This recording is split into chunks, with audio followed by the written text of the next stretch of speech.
With an hour to go before Selfridges' sale got underway, the queue of bargain hunters was barely a dozen strong.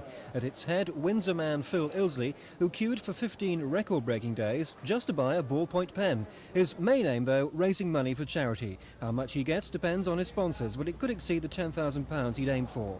What had Christmas on the pavement been like? I haven't really felt the cold at all. It's the only time I notice it is when I go into a really hot building.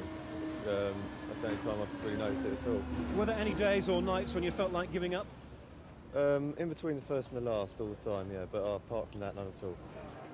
9 o'clock and the doors open to a somewhat restrained rush. Many headed for China bargains in the basement. But on floor 2, Nick Pennell was trying on his bargain of a lifetime, a lady's opossum-lined leather coat reduced from £2,500 to £250. First time I've seen it, actually.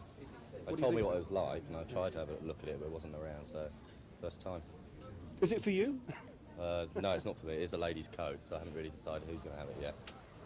If shoppers were thin on the ground this morning, by midday it was the usual Oxford Street crush. For many, it seems, coming to town was a gesture of defiance to the bombers. You're not going to sit at home and wait for it, are you?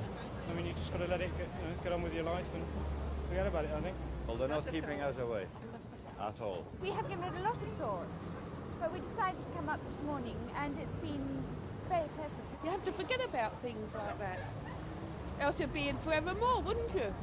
Certainly at this time yesterday, there wasn't anything like the number of people walking around as there are now. Do you think people are less worried now then by the possibility of terrorist bombs?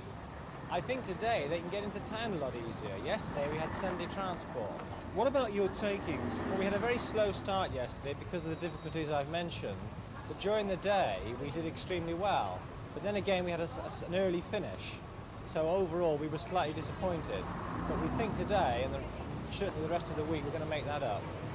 Security was much in evidence today. Baggage checks operated in many stores, and on the street the police presence has never been stronger. By mid-afternoon they'd examined 30 suspect packages, all turned out to be harmless. John Andrew, Thames News.